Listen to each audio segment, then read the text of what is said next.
എത്ര ബ്ലോക്ക് ഉണ്ടെങ്കിലും തെറിപ്പിക്കാനുള്ളൊരു പച്ചമരുന്ന് നമ്മുടെ കൈവശമുണ്ട്.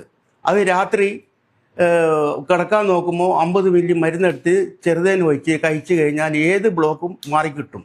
അനേകം രോഗികൾ നമ്മുടെ കസ്റ്റഡിയിൽ വന്നിട്ട് ഈ ബ്ലോക്ക് മാറിയ ഇതിപ്പം അറ്റാക്ക് വന്നു കഴിഞ്ഞാൽ 1, 2, 3 പ്രാവശ്യമൊക്കെ വന്ന ആളുണ്ട്.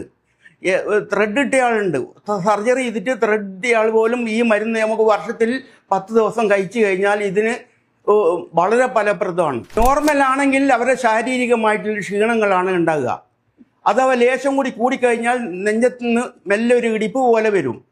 ആ ഇടിപ്പ് വരും, ഒരു വിറയലും വരും ആ ഞരമ്പിന്. ആ ഞരമ്പിൽ ആ വിറയലും ശരീര ക്ഷീണവും മുഖത്തിന് നീർക്കെട്ടും വന്നില്ലെങ്കിൽ അത് അവർക്കറിയാം 90% ബ്ലോക്ക് അവർക്ക് ഉണ്ട് എന്നുള്ള കാര്യം യാതൊരു സംശയവുമില്ല. ആർക്കെങ്കിലും അങ്ങനെ വന്നിനെങ്കിൽ ഒരു കാരണവശാലും നിങ്ങൾ അത് ബുദ്ധിമുട്ടുണ്ട. നമ്മുടെ എൻ്റെ അടുത്ത് അതിന് മരുന്നുണ്ട്. നമ്മളെ കോട്ടക്കൽ ആര്യവൈദ്യശാല നെടുമ്പോയിൽ നിങ്ങളായിട്ട് ബന്ധപ്പെട്ട് കഴിഞ്ഞാൽ നമ്മൾ ഫോൺ നമ്പർ അതിനടി കൊടുത്തിട്ടുണ്ട്. നിങ്ങൾ വന്നു കഴിഞ്ഞാൽ സോൾവ് ചെയ്യണം. അത് ഒരു ചായ കുടിക്കുന്ന പൈസയേ ആവുന്നുള്ളൂ. പ്രധാനമായും ഹാർട്ട് ബ്ലോക്ക് വരാനുള്ള കാരണം എന്താണ്?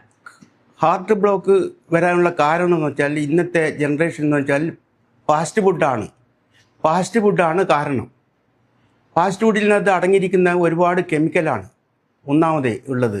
അത് വെച്ചാൽ തക്കാളി, പച്ചമുളക്, വെളുത്തുള്ളി ഇങ്ങനെ എല്ലാത്തിൻ്റെ അകത്ത് എസൻസ് വരുന്നത്. ഈ എസൻസിൽ കൂടിയാണ് പിന്നെ ഈ കെമിക്കൽ നമ്മളെ ബോഡിയിൽ അനങ്ങുന്നത്. അതാണ് രക്തധമനികൾ പിന്നെ അടുപ്പിച്ച് പോവുക ചെയ്യുകയായിരുന്നു, അടുത്ത് പോവുകയായിരുന്നു രക്തധമനികൾ. അപ്പോൾ അതിനകത്ത് ചേരുന്ന പിന്നെ ഹോർമോൺ എന്ന് വെച്ച് കഴിഞ്ഞാൽ അജിനോമോട്ടോ ആണ്. അജിനോമോട്ടോ ചെയ്യുന്നതാണ് ഈ ഫാസ്റ്റ് ഫുഡിൽ എല്ലാത്തിലുള്ള കാരണം. രണ്ടാമത്